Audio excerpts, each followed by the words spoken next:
Go, bros. We are live. We are live on Google live now. Hangout. Yeah, we're live. We're live on the Graps, the YouTube. Jamie, we are live. Say hello, Jamie. Hello, everybody, and welcome to another Primal Wrestling live stream. Yeah, scintillating conversation. It's going to be wall-to-wall banter. My Facebook's going mental now. I know mine did as well. I had you saying it, and it was like replaying. Cool. Right. By the way, right. Just a little bit of housekeeping. Just a little bit of housekeeping. Can you put a link to that on your Facebook Live video for me, please? Yes. Okay. Can you do that for me? Joshua Owen likes your page. Excellent. Oh, cool. Joshua Owen is my homie from. Is he? It's my homie from London. He's a good wrestling fan, good guy. I was talking about Bullet Club t-shirt. So if he's watching, if he's joining in now, I hope he's picked one up. I was talking to him about yesterday on the Twitter. I can't find his stream. I want to see it. I want to see my face. I want to see my beautiful face. Oh, on YouTube. Should be up now. I know. I can't find it. Oh no. We will be talking wrestling in 2 seconds. We will be talking. We're just doing a little bit of housekeeping. I just muted everyone. Then I apologise. I'll put. Everyone can see Jamie for a minute. No one's watching, but it's fine. It's fine. Are you gonna stick it? Are you gonna stick us in the wrestling fan? Yeah, I'm just gonna do that now. Just got to find how to link it. Come on, Mark, get with it. So while Mark's doing a little bit of housekeeping, there's one person watching. I'm pretty sure it's me. Love to watch yourself. Always. It's my favourite pastime. So on this live stream, we are going to be talking all things WWE as always. I'm going to try and tweet out the link to this live stream on Twitter now. I don't know how it's going to go. Because I can't multitask. I can't talk and type. It's my Achilles heel. Right, I have the link. I have the link. You have the link. We're live now on YouTube talking all things WWE.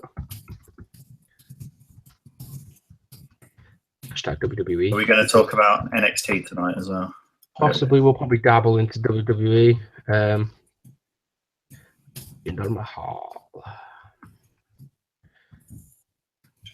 Come and join us and chat. People, PPL.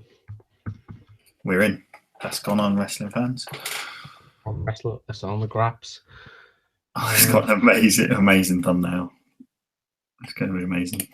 Mark Aspin posted. Fiance, you would do. Right. Let's go.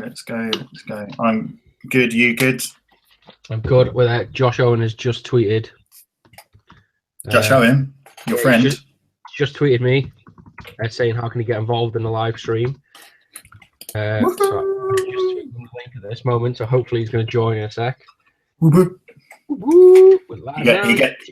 He gets a prize for being the first one. If he joins, that's if he comments. So we'll wait until it's gone to 2. Are you watching? Yeah. As well. I'm watching as well, so that's just 2 of us there. Love watching ourselves. I know, yeah. Just watching each other. Hopefully we'll get a few from that stream tonight. Just a little rundown of what's going to happen on this stream. We are going to talk about, obviously, Backlash and all the things that happen in Backlash. We'll give you, we'll wait 5 minutes until, someone joins before we get into it. The millions and millions, you mean? The millions. So probably NXT will get brought up. We're probably going to ramble for a while because that's what we love to do here. Probably agree on everything as usual. Agree on everything. The most friendliest of streams in the world. And then we're going to answer your questions, hopefully. If you've got any questions for us, as always, leave them in the live chat, which is either going to be down below on the right-hand side of your screen or the left-hand side of your screen. I apologise. I'm going to clean my lens quickly. We have 3 viewers. We have 3 viewers. That means we have someone who's joined. Who may that be? Definitely comment in the live chat. Yeah, leave a comment. First viewer gets a prize. Not decided what prize that is yet. but it's going to I've be just. Oh, thanks for cutting away while I clear my screen. Thanks. Cheers, mate. Professional.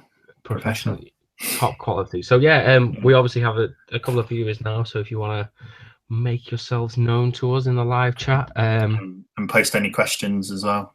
Yeah, any feelings or thoughts you have over the events of Backlash 2017? Backlash, payback, whatever. Let's turn the light down really quick. Cool. So, do we want to jump into it? Do we want to? Shall we? Shall we? Do you want to go for it? Okay, I'm going to jump in and say first off, the opening match. God, I didn't think that would be the first match of the night. I thought it may even close the evening potentially. And obviously the crowd were. Are we going to talk about the pre-show? It's up to you. Ty Dillinger. I've not seen it, so okay. Ty Dillinger won. He looked good. He was over with the crowd. There you go, done. There we go. But yeah, the first match, Nakamura and Dolph Ziggler. They've obviously been building up for this for ages, and I thought that it was going to be a big event, but it just fell a bit flat for me. I think. I'll be honest. Going into Backlash, I was a bit fatigued from NXT the night before. I think that just raised my expectations of wrestling, and I fell in love with it again the night before, and it was a bit of a come down.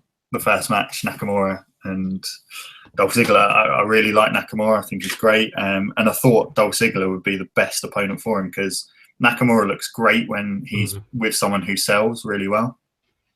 Yeah, it just didn't have, like I say, I think I'm a bit jaded from the night before, but it just didn't have those moments in the match that I was really excited about or anything. I don't know what you thought about the first match. Or I'm going to disagree with it. I thought I've been away, just like that. That's why I'm looking so bronze. I've been away, so I haven't I sort of watch. I'm watching these pay-per-views in a random order. So I started watching Backlash earlier on.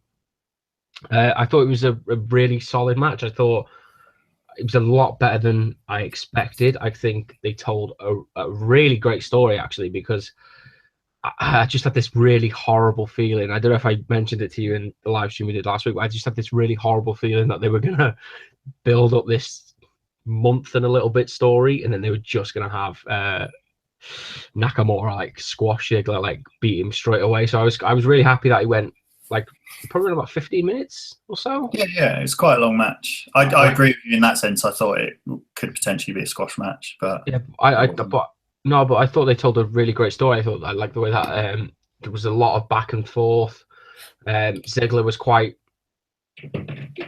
clever in the way he was wrestling. He countered a lot of Nakamura's stuff for a while, and he got in some good offense. And in the end, it was sort of Nakamura's brute power and brute kicks that knocked off Ziggler in the end. And I think they told a really great story, and both guys came out of it looking well, because I see a future with Ziggler now, whereas I didn't when this feud started. I just think Ziggler's I think he did himself justice, and it was nice to see him in a good match for the first time in a while. I think it will definitely be interesting where they take this feud.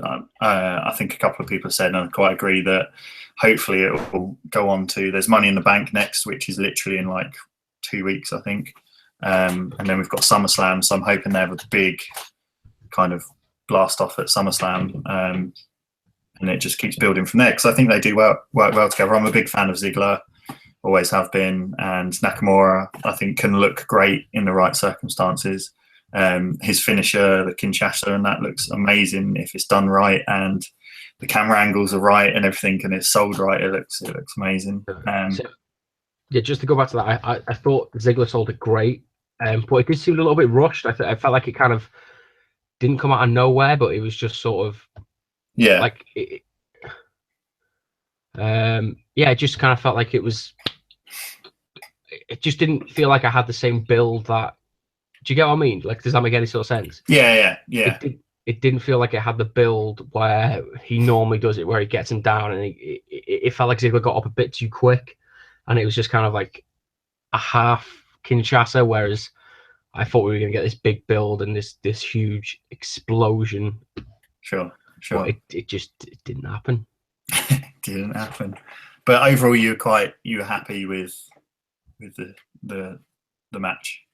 Yeah, I said I enjoyed it. I think it was a great debut, and I think Ziggler. Diggler. That was his original name. You know, that was one of his. That would be amazing. Just comes out of a shovel. Yeah, what's going on? I'm Doug Diggler, and I'm going to bury all you guys. But yeah, that was apparently an original name for Dolph Ziggler when they were trying to think of who was he in the Spirit Squad? Mitch. Yeah, I think so. Like obviously when they were trying to transgress, they yeah. One of the names they came up with was Dirk Diggler, but he obviously he didn't like it. Dolph's obviously better. Dolph Ziggler. Yeah. And then what did we have next? I can't remember now. It was I actually genuinely can't remember myself. I only watched it like 20 minutes ago. Oh, we're getting old, aren't we? Yeah. Results. There we go. It wasn't Luke Harper Rowan, was it? I think that was quite late on, wasn't it? Yeah. It was. I think it was. What was it? I can't believe I can't remember. Was it the Breezango? Yeah, possibly. Let's talk about that anyway.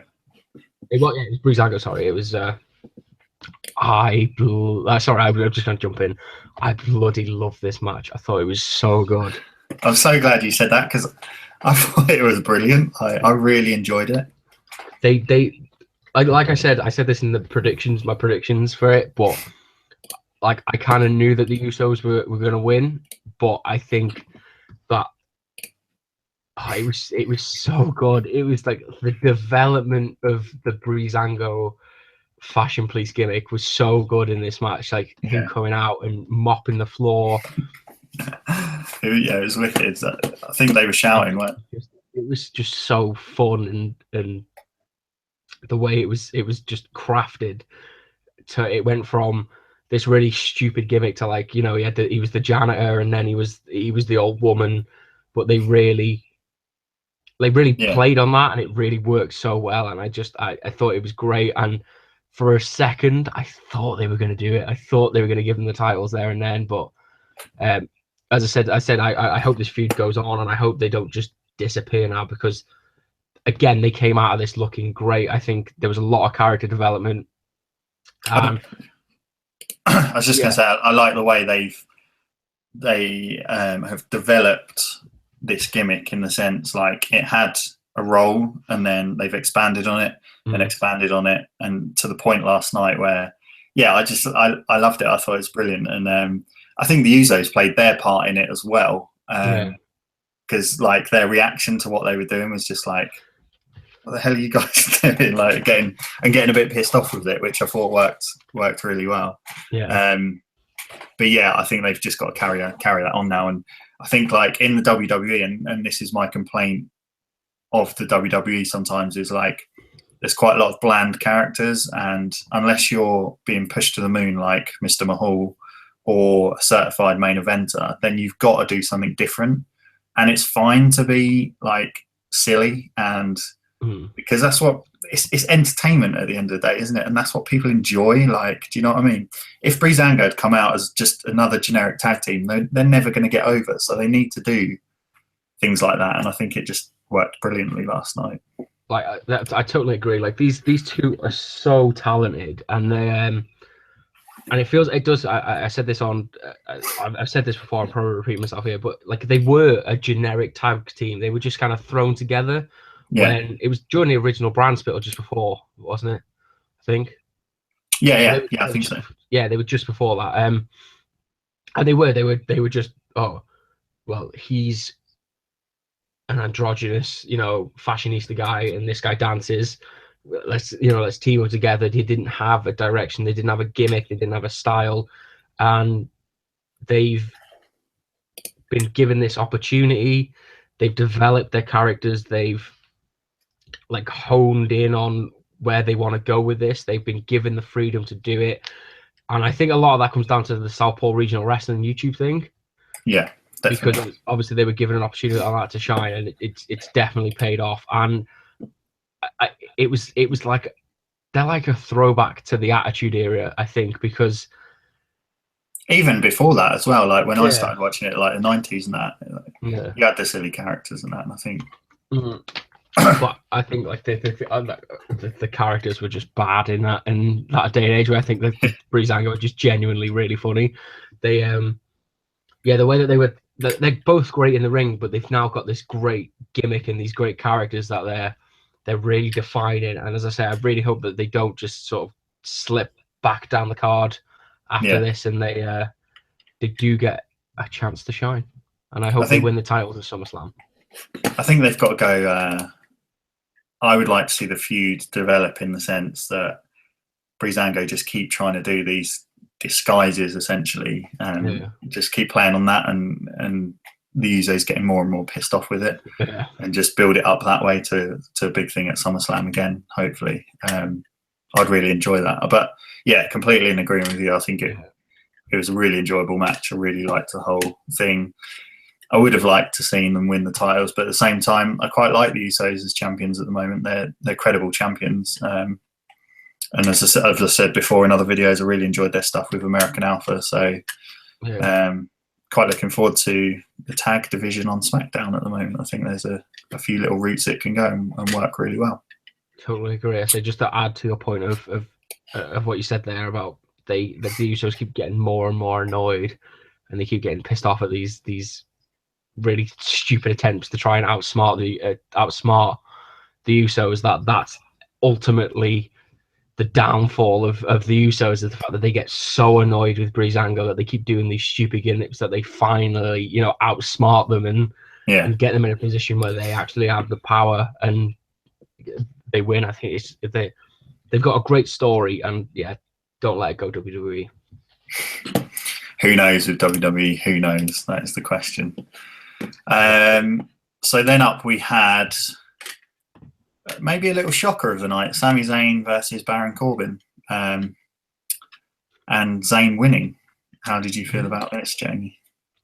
Like it's okay for me. I would have preferred Corbin to win, because I just feel like I really liked this match. I really did. Like, it was great. Like, the big guy beating down the small guy, which is obviously the go-to Sami Zayn style of match. But I just think the fact that he beat him clean and he got to, he hit the Haluva kick on him. I would have liked to have seen this either hit him with a roll-up or something. So it's not the fact that he's beaten this nemesis already. I would have liked that, and then you could have had the rematch or the story progress in Money in the Bank, and then finish the feud at SummerSlam. It just felt the right decision, but the wrong way for them to do it. I don't know how you feel about this.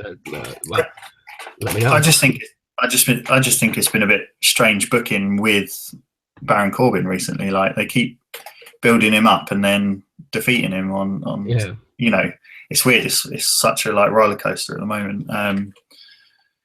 But I'll be honest with you. I can't remember if I said this in the predictions thread, but it wasn't a match that I was fully looking forward to or wholly invested in. So either way, it was just meh for me.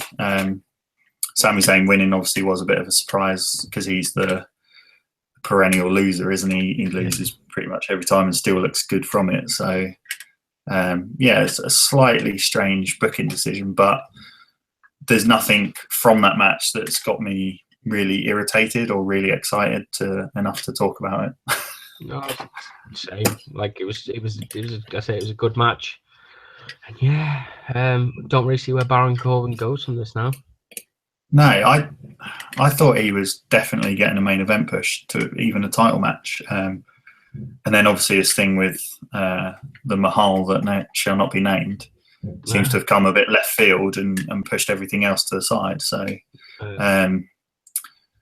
But yeah, I think you're right.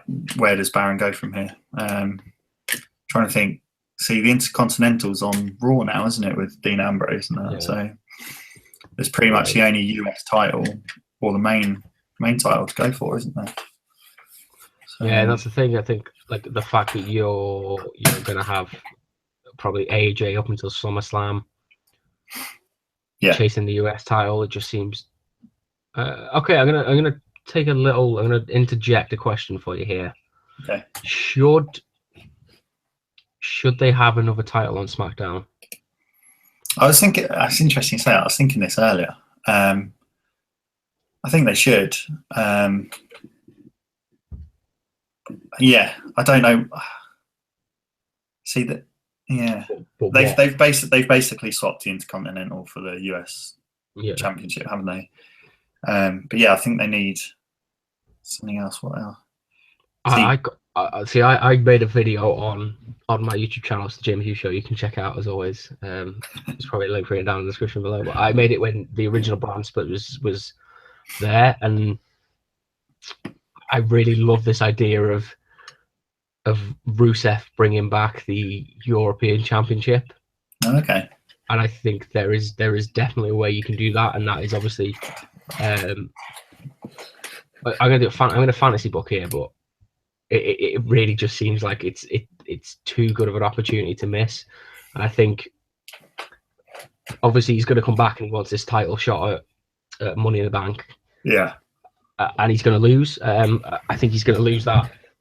Well, I want him to lose for this reason. And then like he comes out on the Tuesday after it, and he's like, do you know what? Screw it. If I'm not going to win a title, I'm just going to make my own title. And then he's like, yeah, I'm the European champion now, by the way. And I think like, and then you've got, it's a third title on SmackDown. Yeah. And you can sort of nicely swap around the mid card between the US and the European. So you can then have like Corbin going for Corbin and Rusev. You can have Owens and Rusev. You know, there's loads of different variations there, but the matches will still feel a little bit more important than, for example, Sami Zayn and Baron Corbin, which was really for nothing. Yeah, exactly. It's just filler, wasn't it? Yeah, like at least it has a little bit of weight to it. Yeah. See, I would go one step further, essentially, and just because I really enjoyed it the first time around, is bring back the hardcore title and have it, because Baron Corbin's already had that kind of backstage thing with Dean Ambrose earlier in the year, and then you could interject Eric Rowan into it because he's a bit off kilter. You got Luke Harper, who's a bit of a badass as well, but that's just me, like completely fantasy. I just really enjoy that title, and I really enjoyed it. That was also on my list as well. Okay. And you know what? As much as it would begrudge me, again, if you put European title on SmackDown, I totally agree. Bring like the hardcore title. Yeah. And I hate saying this. I really hate saying this, but I'd bring it back and I'd give it to Dean Ambrose. Yeah. And just let him run that division for a while. It gives him purpose, and it gives people, I think, that do deserve to be in the Intercontinental title picture a better platform to perform. And just give him the title. Let him run that division, as much as I hate to say it. Bold statement, Jamie. Bold statement. As much as I hate it. And we've got a question. We've got a question, by the way. Cool. On the Twitter. Oh, on Twitter. Yeah, it's off Josh. He did tweet me earlier on saying he's watching, but he hasn't got a Twitter YouTube account. Okay. So he's asked what. So I'll start that again. What's your views on the different rosters and who's your favorite on each brand right now? Okay. Do you want me to go first? Yeah, go for it. On the Raw brand, I'm trying to think now. God. I think on the Raw brand, and this might surprise you, is Alexa Bliss. I love her at the moment. I just think she's great. She plays her character really well, and I think she's a huge asset to Raw when she came across. And that is literally just off the top of my head. Like she's the first person that came into my head from Raw, and that obviously tells me that she's captured my attention essentially. On SmackDown, I do love a bit of Luke Harper. I just wish he'd get a bigger push. Trying to think who else is on SmackDown that I like. With me, I think SmackDown is such a good roster at the moment. It's just not being utilised. Like AJ Styles, Kevin Owens, Sami Zayn, Luke Harper, Randy Orton. Do you know what I mean? It's a Jinder Mahal. Yeah, I was going to say that, but Charlotte Flair, Becky Lynch. You know, there's a lot of talent in there, and it's just it really frustrates me because I was so Nakamura, Dolph Ziggler. I was so into SmackDown before WrestleMania. It was like an unmissable show each week, and now it's just dropped off massively. I don't. Yeah. But what about you? What are your favourite roster people? Good question. When this question, when I read that question, then the first person that popped up to me was Samoa Geo on Raw. Yeah. I just think there's so much you can do with him. It was after his sort of, you know, when he came out and he was like, oh, I think it was the pop actually he got. You know, when they announced this Fatal 5-Way last week. Yeah. They were like, do you want to see Samoa Joe versus Brock Lesnar? And like, I thought, oh God, I want to see it so much. Yeah, definitely. It'll move him away from that Seth Rollins feud. It'll come out of left field. You Has can it hold ever happened? I don't think so. I'm gonna see. I know Brock was in Japan for a bit, wasn't he? But just while you're having a look as well, I'll just say I know Josh talked about brands, and I'd like to interject and say across all brands, my favourite wrestler at the moment is Pete Dunne by far. Yeah, like good. He's just brilliant. Like I love. When I first saw him in the WWE, and he was playing that heel gimmick, I wasn't sure. I was a bit like, he's not, you know, he's a bit hamming it up too much. But then as time's gone and the way he's dealt with his matches and the way he's been, I just think it's amazing. Like he is a superstar, and the reaction the other night and to that match and kind of the whole thing just cemented that belief for me. And it scares me as well because if he goes to the main roster, I just don't want it to be diluted. Like I want him to be him. I love how savage he is in the ring, and I love just everything feels really brutal with him, and I really love that. I think it's perfect. Basically, they've played it perfectly. Totally. Just scares me if he goes up to the main roster. That's all. Totally agree, and yeah, I think he's an absolute superstar. I saw him at an indie show. It was like September last year. Yeah. And he was getting a bit of shit. He was getting everyone was chanting like Cheap Jack swagger to him. Yeah. And the way he dealt with it, and the way he like, do you know what I mean? For a guy that's 24, to you know, everyone was having a bit. Nobody really knew. I don't say they didn't know him, but you know, people were really sure on him, and people taking the piss a bit for him. You know, for people taking the jokingly chanting that, and then like literally 5 minutes later, people were detesting him. Yeah. Booing him out of the building for what he was doing. I can't remember who he faced actually, but he just totally controlled that match, and it was he's a complete superstar. And I did hear rumors, but obviously it's not going to happen now because Kevin Owens has moved. But I did hear after Mania they were thinking about having a new sort of heel roster of Triple H's boys. Yeah, with it being Samoa Joe, Pete, and Kevin Owens. And I still think I'd like to see that, but I think you've kind of got to wait for a couple of guys to come up for this to happen now. Maybe. Sorry, Karen. No, I was just saying maybe after the events of Takeover, maybe Ciampa. Yeah.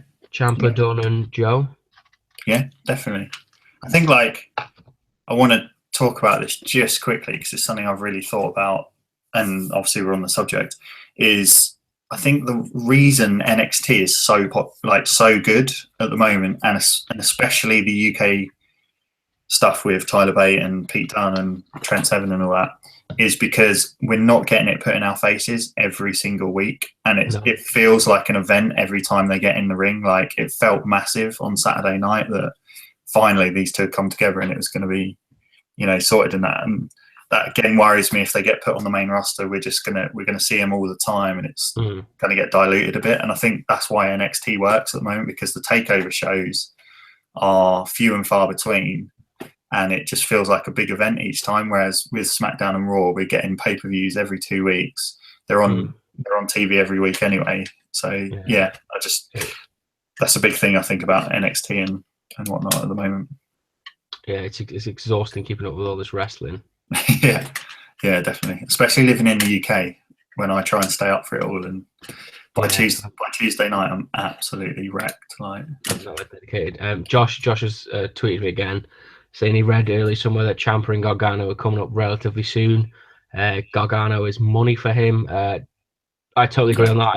I think Gargano is the next really big baby face in WWE. I think when he goes up, I think he's going to be huge.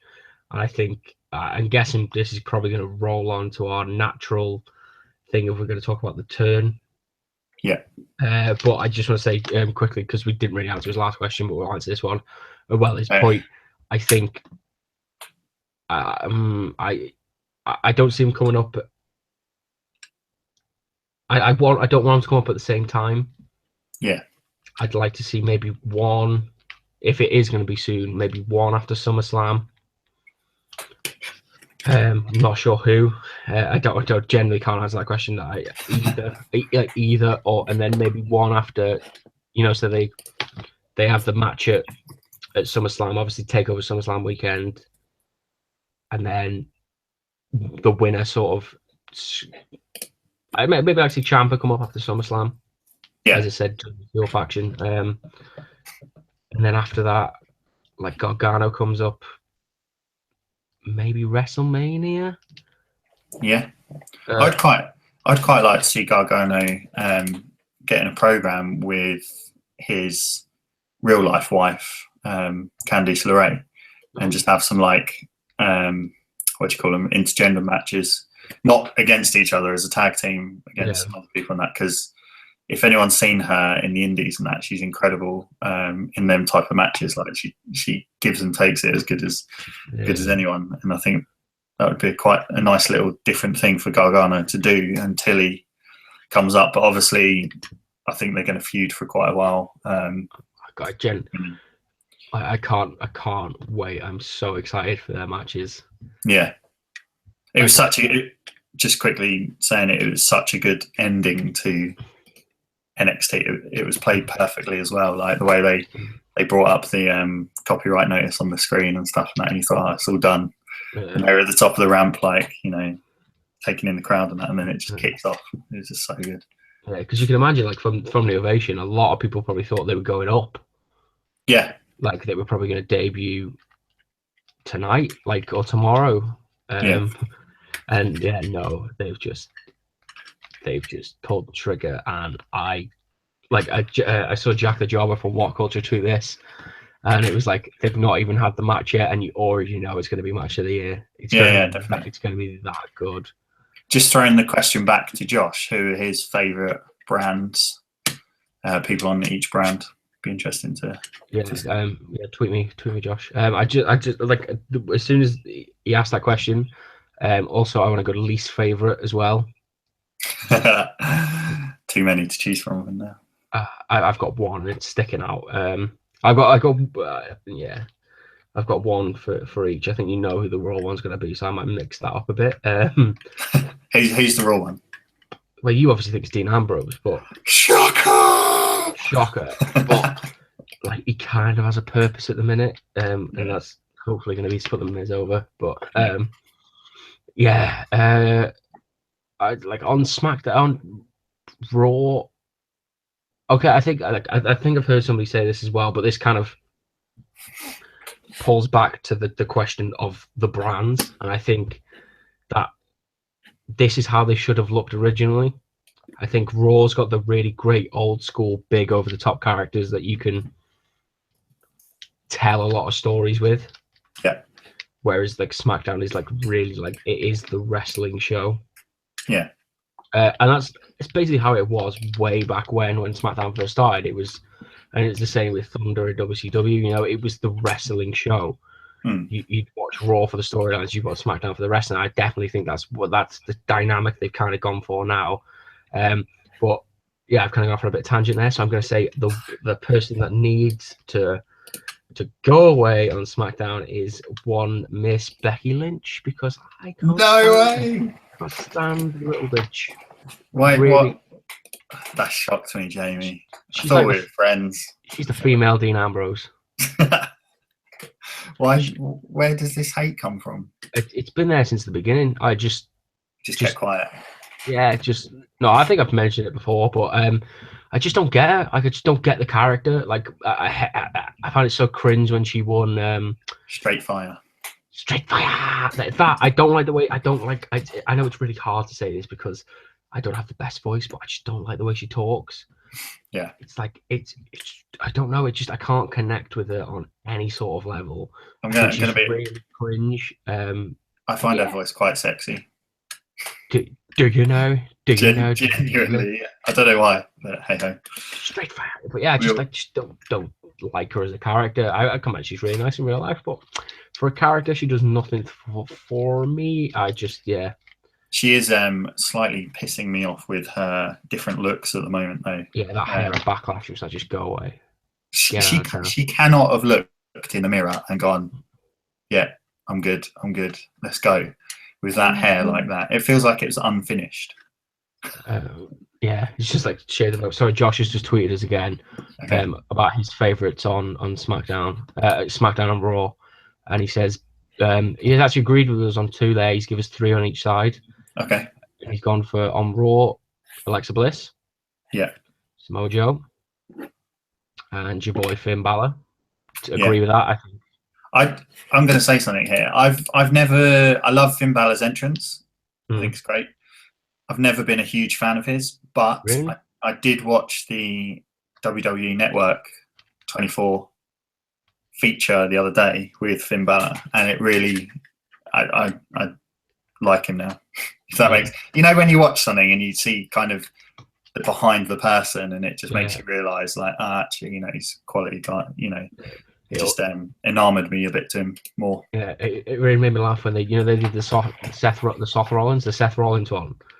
Yeah, he's like everybody loved him anyway, and then they tried to bring him back as a heel, and they released that, and everybody just loved him even more. It's like, it's like I haven't seen the Finn Balor one yet, but I can imagine it's just going to be great.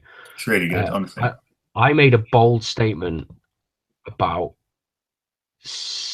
I can't remember when it was. I think it was just before he came up. And I said, and I'm going to tell you this now, I've never said this before, but I think, and there are a couple of other people as well since this has happened, but I think Finn Balor could project WWE into another boom period. I genuinely think he's the guy to spearhead that. I think, I just think he's great. I think I hate using this term, but for casual fans, I think they can get into him. They can get behind him. He's got character, hasn't he? That's the key. He's got great character. No, I do agree with that, and I like the fact that he's got these 2 personas, and he can switch between them if he wants to. I think that lends really well. Totally. And I also, we've not mentioned him yet, but I think, I'm going to go into Josh's SmackDown picks, because otherwise we won't get to them. But I also think I'm going to back my statement up there with Nakamura as well, spearheading that transition back into the mainstream for WWE, or the boom period, as we call it. And he said on SmackDown, Kevin Owens, totally agree. Yeah. AJ Styles and Baron Corbin. And he has put in brackets like the hating shoe, but I totally agree. I love Baron Corbin. I think he's a really great wrestling character. He beat up Dean Ambrose a lot. He dropped a forklift on Dean Ambrose, so I'm not ever going to dislike him. He's your hero. He's my hero, and I also got because of his program with Kalisto. I also got to now call him Baron Corbin forever. Yeah, that is amazing. I think in every video we do, we need to link that little clip because it's just incredible. Baron Corbin. But yeah, I mean, as we've said with SmackDown, there's so many good choices on that show at the moment. It just needs to be booked right, and it's not, and that's frustrating. But yeah. Anyway, going back to SmackDown, should we continue with the events of last night? Shut up, I'm just going to say hello to the fourth viewer. Yes, hello, fourth. May the fourth be with you. May the fourth be with you. We seem to have gained another viewer, so introduce yourselves in the chat as always. The chat is either going to be down below or on the right-hand side of your screen. Yeah. So yeah, just come and say hi. We're just three guys, well, two guys, and Josh is with us on Twitter hanging out.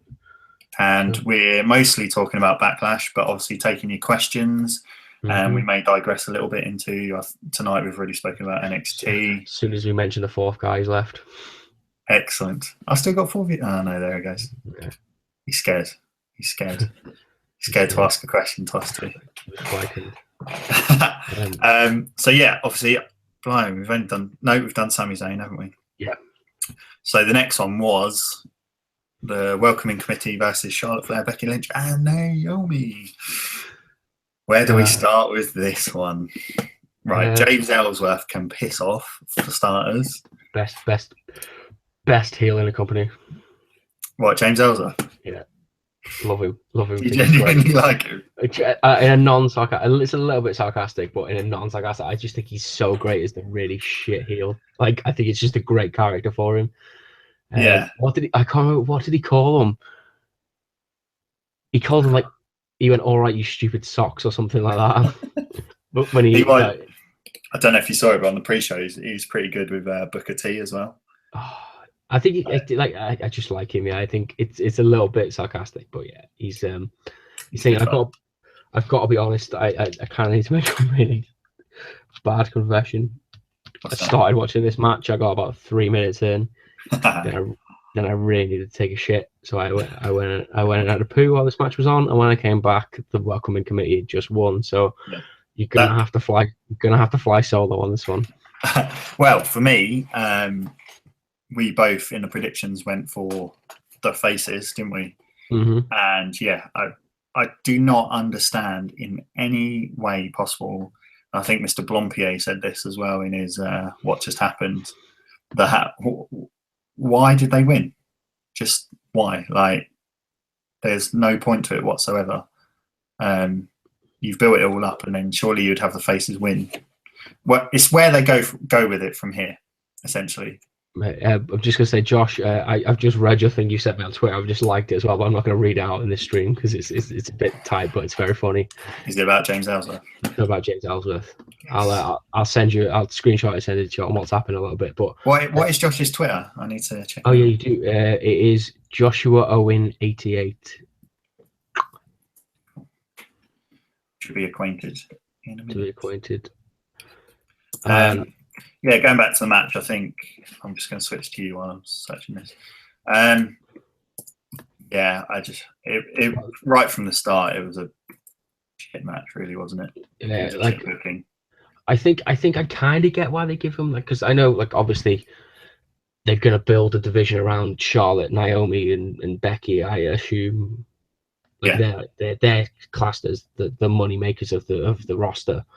Of the female roster, so I think they just want to kind of give a little bit of a rub and sort of elevate the mid card SmackDown women, I guess.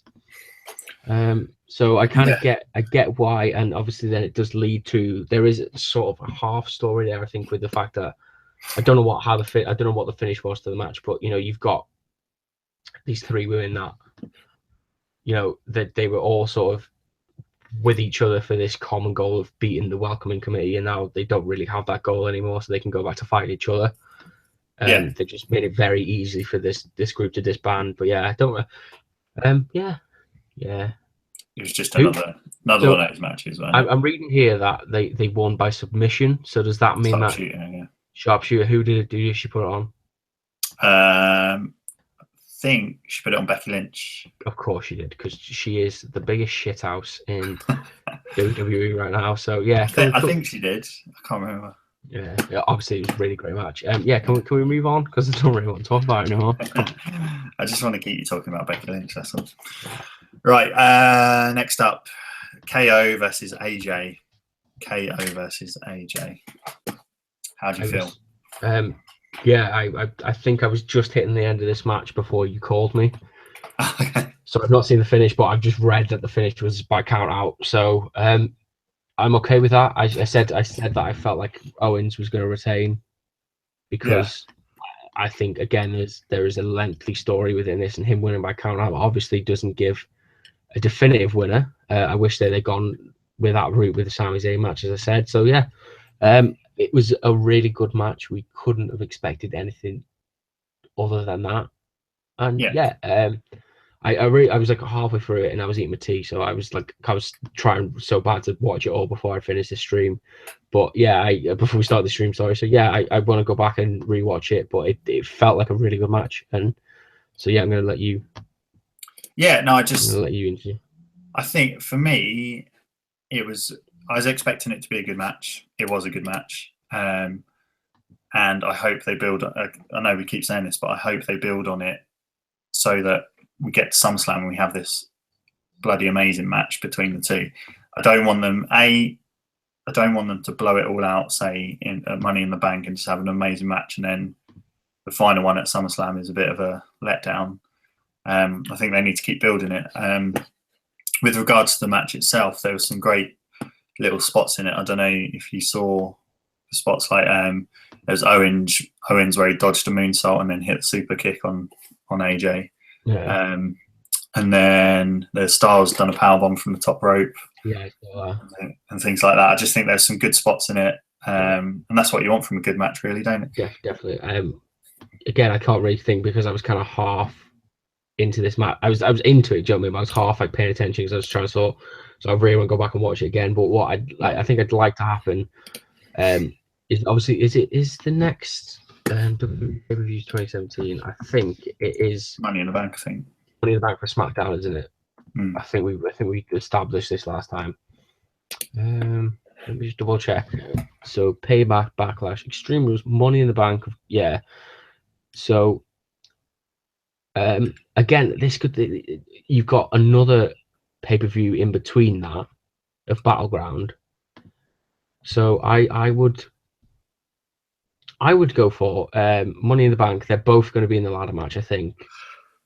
And you have Owens cost AJ there. You know, he like pushes him off the ladder and make sure that he doesn't win. Yeah. Obviously, I think somebody else is going to win that, but have him, and then you can have him. You know, like they did with the club and John Cena and Enzo last year. Yeah. Have that be like a 6-man tag, and then you know whoever the other 4 competitors in that match as well. They're the matches that go on to SummerSlam. So you kind of keep like, you know, he's won in dodgy circumstances. He's cost AJ Styles, so he feels like he's got one up on AJ Styles. Then AJ Styles' team win at Battleground, and then you've got like the match that really, really means something at SummerSlam. Yeah, definitely. So yeah, I think ultimately there's a lot of legs in this feud, and it's a great feud, and they just need to keep building on it and go from there, really, don't they? Definitely. Right, then we went to. Oh, yeah. Sorry. It's all right. I'm gonna totally just get it out there, and yeah, totally just gonna throw this out there. I've not seen this match yet. As I said, I've missed Luke Harper, Eric Rowan. Yeah. I'll be honest with you. I'll throw it out there as well. I didn't really watch it. I think that was my bathroom break, or possibly even slight nodding off for 40 winks. So I'm not a horrible man like you. I didn't just openly avoid this match. I've just not had a chance to watch it yet. So it's weird because I really like Luke Harper. But yeah, it was just another one of those matches. I think it was put in last minute, wasn't it? And yeah, it was on the Go Home show. They confirmed it. It's just weird. Again, I hate like stealing from Mr. Blompier, or Blampede that I like to call him. But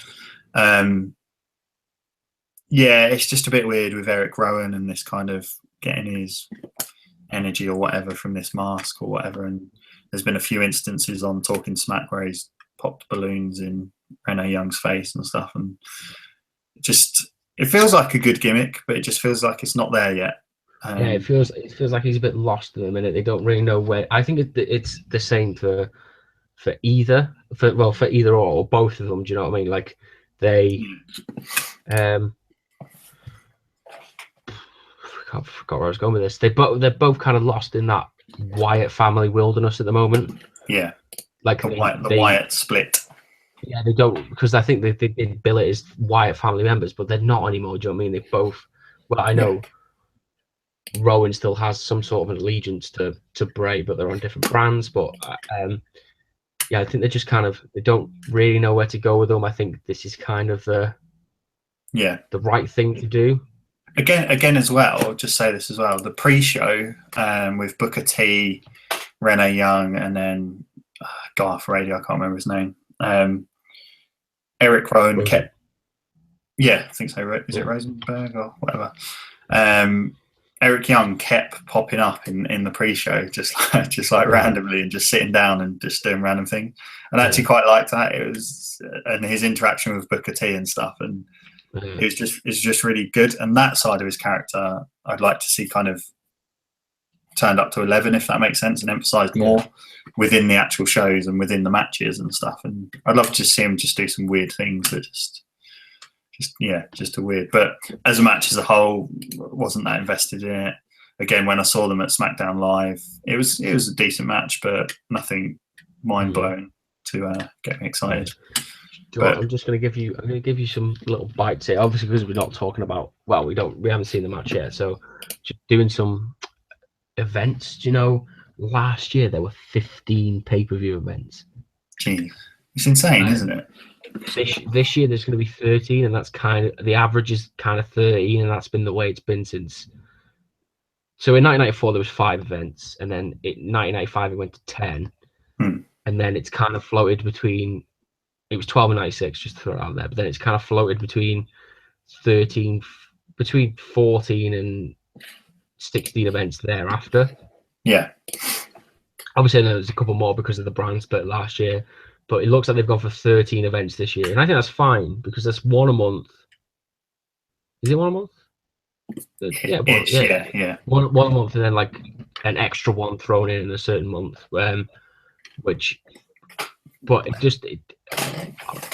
you could easily drop it down to massively. I think one every month and a half, and do even like 10 pay-per-views a year. Yeah, because say you've got SmackDown. I know it's one a month for each brand, but you've got SmackDown, and you've got 2 weeks away. Literally 2 weeks after the SmackDown, you've got. It just doesn't make it feel special for me. I think we've spoken about this before. Money in the Bank 2011 is literally one of my pinnacles of WWE. CM Punk. I'm just going to go back. Sorry. So Money in the Bank 2011, you say? Yeah. It was exactly a month in between pay-per-views there.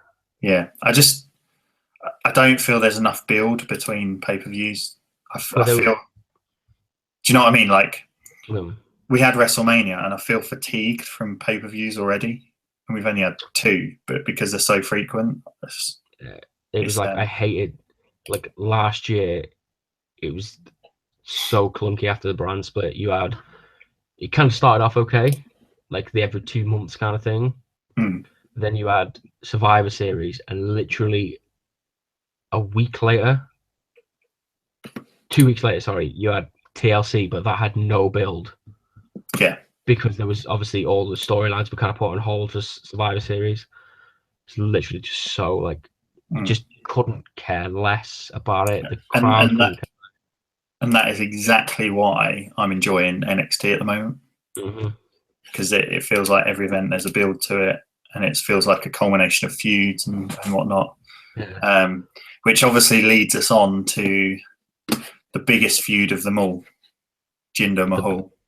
That rhymes. Maharaja versus the Viper. I think a lot of people. Yeah, it's a speechless one, isn't it?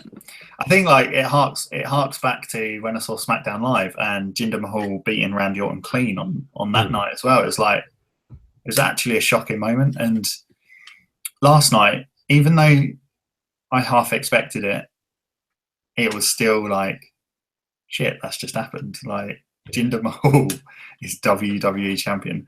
A guy that was like just in backstage segments 4 weeks ago on Raw. And no one cared. And then he is now.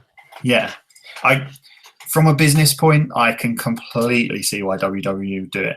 They're stupid not to do it because of the market in India. Yeah, I completely get that. And for me, although I've said this before, I used to love Randy Orton. For me, he's just probably the most stale character in the WWE at the moment. For me, personal opinion. So it is quite nice that we've got this little nuance of this little change. I'm not gonna lie. When he won, I was like this. I sat because there's two sides to this argument, and I'm gonna make them both in my own argument here. But you've got Brock Lesnar on Raw, who should be the champion. Do you know what I mean? Like, yeah, he should be Universal Champion because he is physically the best. Not necessarily the best, but that makes logical sense. And then you've got all this talent around him and stuff, and then you've got on SmackDown where it's supposed to be this land of opportunity, this really great place where anything can happen, anyone can win, but Randy Orton's your champion. Yeah, exactly. You get what I mean? It doesn't. Yeah. He's a stale character, as you said. Since he's won the title, like, has he done one? I know he only held it for a month, but do you know what I mean? It just, when Bray Wyatt was champion, when John Cena was champion, it felt big. Do you know what I mean? Yeah. When Styles was champion, when Bray beat Cena, it felt exciting, new and fresh. Yeah. Go and give it Randy Orton. And now you've got a guy, and as I said, Jack Job, I've read him make this argument, and I agree with him, but I disagree with him at the same time for the reason I just said, that the fact that people want change, and you know what I mean? People wanted change, and now you've got change. Yeah. You don't like it, but I understand that there should have been a bigger time frame. Yeah. But it's just, again, it seems like nobody's mentioned this. Everything I've seen, he didn't win clean. Yeah. He did not. He won with absolutely classic heel tactics. He had his two bodyguards take the beating, and he swooped in and won the title. Do you know what I mean? It's definitely. I think it's a really great story because everyone's like, because there is an organic story there. Yeah, he was this jobber. Now he's got the Singh brothers. He's with the help of the Singh brothers, he's the champion. It's not like, it's a really short build, but there's a story there because now WWE have pulled the trigger. They have to back it up, and they now have to, in my opinion, have him hold the title for at least,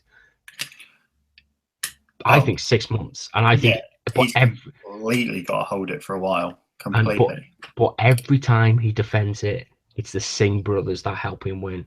Yeah. And then you have that really great moment where the up and coming, whoever it is, takes it for him because the Singh brothers can't help him. Do you know what I mean? For me, I'm going to fantasy book for you a bit now. Go for it. Completely agree with what you say. Let him hold the title. Continue winning in dodgy fashion with the Singh brothers. Possibly against Randy Orton. Keep a program with Randy Orton. Whoever wins Money in the Bank is, you're going to have that match with Orton. The Singh brothers are going to interfere. Orton does what he did last night, is destroy them basically. And I love that spot on the announce table. It was so good. It was so dangerous. It was Orton's face. He was just like, oh shit.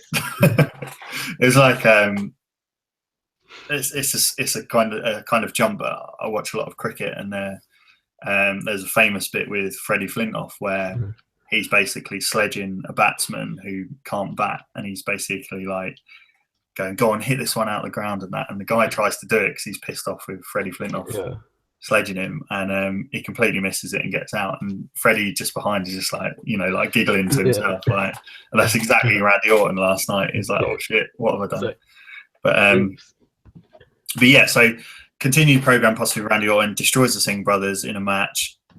Whoever's got the Money in the Bank match, that hits. comes out and has a one-on-one with Jinder Mahal where he's not got his Singh brothers to back him up, and it'd be nice an up-and-comer to win the title. But yeah, it's kind of a little fantasy booking off the top of my head. But yeah, I just think people need to just enjoy it for what it is. Yeah, it's a marketing decision. Yeah, it's a business decision. But as you said, they want change. You've got change. Do something different with Mahal. I think, God, he should be paying me for this tonight. But Blompier, I think he summed it up perfectly. He said he's not happy with the decision, but he's definitely tuning in on Tuesday night to see what happens. And that is that's what it's built. You know, I'm excited for Tuesday night now to see the fallout from this, essentially. Definitely. I said this to you on the predictions. I love wrestling where I feel like I can't miss it. And sadly, last night I had to miss it, but I woke up this morning and the first thing I did was watch the match because I didn't want it spoiled for me. And whether people like it or not, it's got people talking for the right reasons, I guess, because everyone is talking about it. Like, whether you agree with it or not, I just think it's exciting. It's genuinely exciting to see where they're going to go with him. And you know what? I said to you, I listened to Mahal on Jericho's podcast. Yeah. And I think that's what maybe kind of made me grow on him a little bit, because he seems like a genuine, like, really nice guy. He was saying like how he's now really motivated to wrestle again, and he feels like he's got a purpose there. Yeah, I think, and he said man's really high on him, which is why I said to you, I think he's going over. But it's just really nice to see this guy who's been given a second chance. He's got the drive. All right, he has been thrust into the main event scene, but now is his chance to prove it, and I think he's gonna. I think he's a good heel. I think last night people were booing him for the right reasons. Yeah, I think the way I see it is I don't know Jinder Mahal backstage, have no idea what he's like, but from his character on screen, I've just got this image in my head that he's a bit of a dickhead backstage. Do you know what I mean? Like, and that's exactly what you want from a heel character. Yeah. I think he's good. I think it'll be interesting on Tuesday, the fallout from it. And yeah, I think although the pay-per-view could have been better in certain aspects, I think it delivered in others. And it's going to get people to tune in on Tuesday night, which is ultimately the goal of the pay-per-view. Definitely, totally agree. I think I've not seen the Luke Harper Owen match. I don't know if that was the right place for it on the card. That's what the first thing that came to my head was. It's going on sub-main event. Do you know what I mean? It's going on after. Yeah. Which WWE do have a weird habit of doing, because surely it would make sense to do title then title. Yeah. Because you're just making the fans a little bit more exhausted.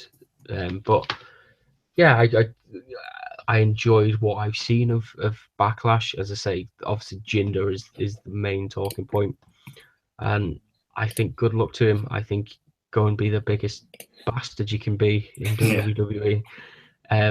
But as I said, I think on Sunday, I know he had that really not awkward promo where people started chanting CM Punk and they were shouting what and stuff. But yeah. I think he's going to deal with that really well tomorrow. Yeah. And I think, as I said, I think people were booing him for the right reasons, and I just hope the Singh brother that got flipped on the table isn't dead. I hope he's okay. I keep watching. I'll be honest. I keep watching that little bit, and I do. Yeah. I think it's brilliant. Surely there's a gif of it somewhere. Yeah, it's got to be. Yeah, so just to kind of wrap this up, and we'll include Josh on this as well if he's still around. I hope it's him that's watching. Hope it's good. What of the whole weekend? We'll include NXT in this. What was your kind of favourite moment of the weekend? That's hard. All moments. But top moments were how immensely proud I was of the UK guys. Yeah. I think the Ciampa turn. I've not seen the whole match yet, actually. As I say, I'm a little bit behind, but I've seen the turn.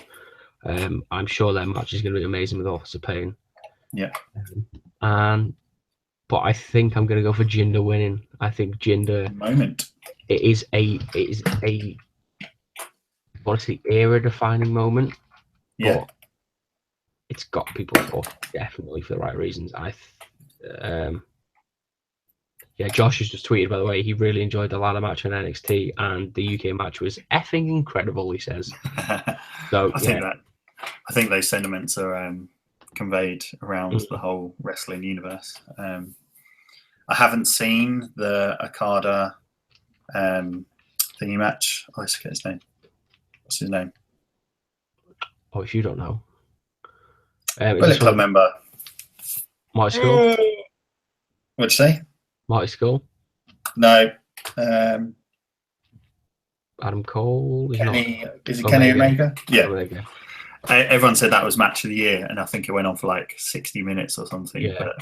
But very good match for some very, very good spots in there and great storytelling. Yeah. And then some people have said Ricochet versus Will Ospreay. Again, I think that was in New Japan. But ultimately, I think Tyler Bate and Pete Dunne was just incredible. And I've literally, honestly, been thinking about that match ever since it happened. It really made me realise, like, it felt like an old. When I got into wrestling as a kid, I really invested in that match on Saturday night. It was. I had no idea what was going to happen. Yeah, sorry. It felt like a throwback match to the old school World of Sport days. Yeah, like you had it built. That's the thing. It built for a long story, and there was a clear heel and a clear babyface, and it was wrestling at its finest. A great story within the ring, and just unreal, like unreal wrestling ability. My favorite, one of my favorite moments of the weekend, I think I've said this to you on WhatsApp, and that it was where Pete Dunne went to hit the bitter end and Tyler Bate reversed it into a DDT. I just thought that DDT was brutal as well. Yeah. I generally, and then when you watch the Finn Balor documentary, there's a bit in it. It's not a spoiler or anything, but he's basically saying he was so injured after that SummerSlam match with his shoulder that he couldn't raise the title in that arm because he couldn't move his arm.